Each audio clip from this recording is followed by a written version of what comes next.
The Hetzer. By 1943 it was obvious to the Germans that their tank production could not keep pace with the battlefield losses.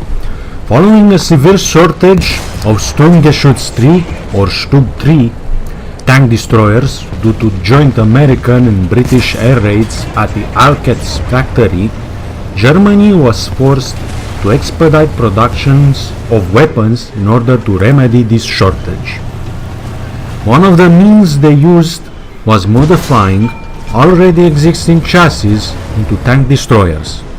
So, in December 1943, Germany decided to utilize a seized BMM factory in Prague, Czechoslovakia, to build tank destroyers.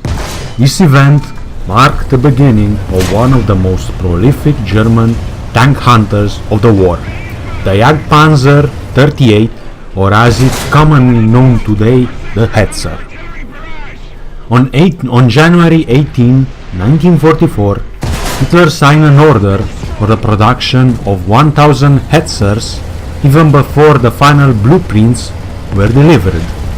A very optimistic schedule was defined, which required already growing production capacity from BMM and later Skoda, from 20 vehicles in April 1945 to 200 in July and 500 in March 1945. It should be noted that together the factories never delivered more than 300 vehicles monthly.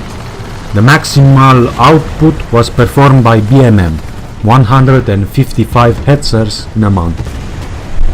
Both BMM and Skoda produced about 2,800 Hetzer tank destroyers by May 1945.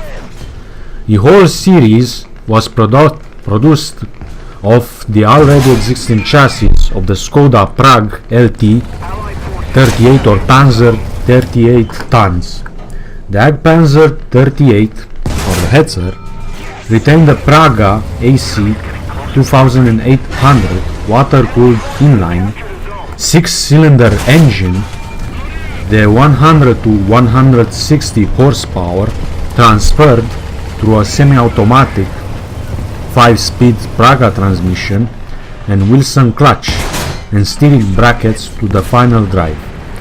The original front drive sprocket, rear idler wheel and left spring suspension of the Panzer 38 was retained, but the 4 rubber-tired steel road wheels were larger than the originals and the track had only a single return roller on the top.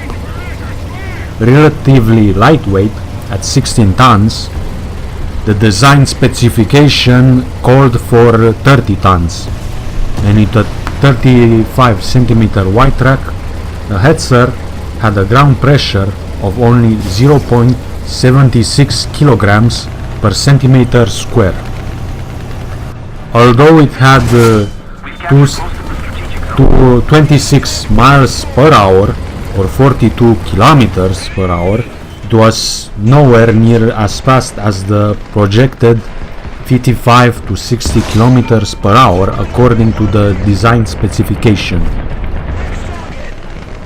In terms of protection, the big advantage of the Hetzer was its highly sloped armor, with a 60 mm or 2.36 inch thick plate on the front, which was inclined at 60 degrees from the vertical and therefore offered a protection of around 120 millimeters or 4.72 inch of effective protection.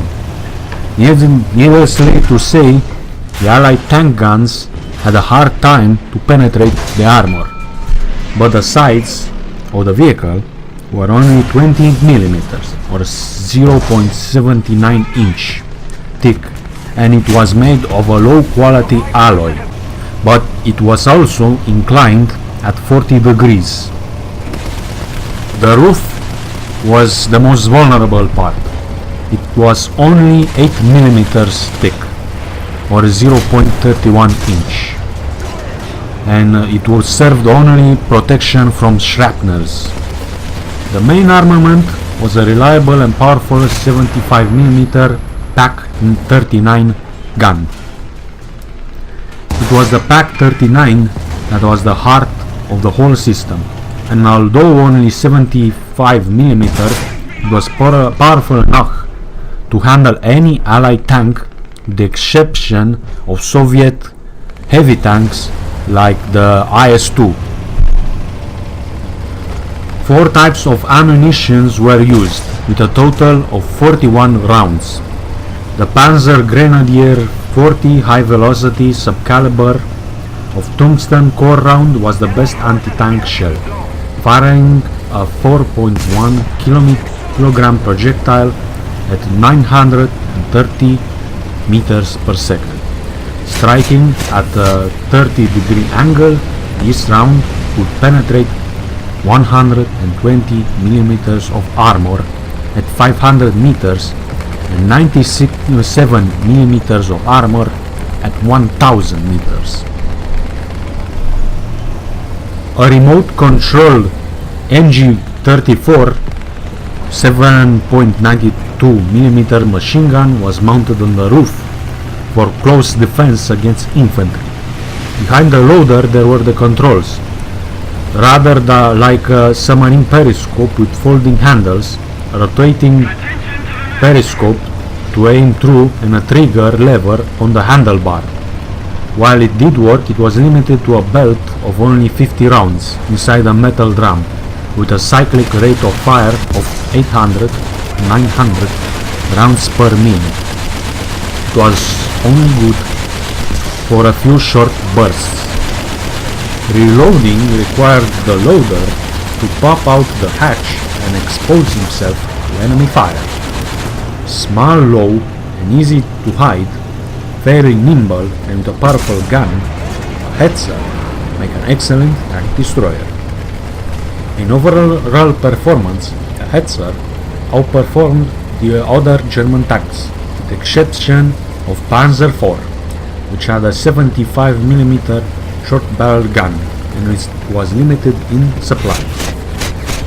In October 1944, according to German reports, penetration values showed that it could be defeated by the Cromwell's and Churchill's 75mm or 2.95-inch gun from up to 2,500 to 3,600 meters, or 1.5 to 2 miles from the sides and rear.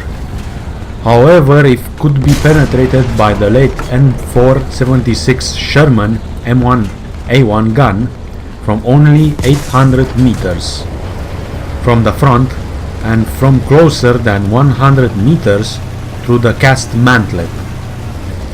But it could defeat most versions of the M4 Cromwell and Churchill's at any angle from much as 1,700 meters to 108,000 meters. One German after-action report by battalion commander of the Hetzer unit noted the effectiveness of this armor. Quote, "The frontal armor resists penetration by the Russian 7.62 cm anti-tank guns. Up now, losses have only occurred due to penetrations of the sides and rear. It is therefore especially important to only present the strong front to the enemy." Variants of the Hetzer include Hetzer Star, Jagdpanzer 38D, Flampanzer 38, Bergenpanzer 38, or Befehlspanzer. The Hetzer's performance was so effective that the Germans produced it in thousands, immediately replacing the Panzerjäger 1 models with it. The Hetzers also went to replace the Marder 3 series, which are based on the same chassis, making the Hetzer the most common German tank destroyer in the battlefields before the end of World War II. From German reports, kill-loss ratio was excellent. Early on, the first units engaged claimed 20 kills, no loss. Another unit also on the Eastern Front reported 75 kills without losses, engaging IS-2 tanks at 800 meters and more. It was also reported that the whole unit reached its objective at 160 kilometers from its base without a single breakdown on the route.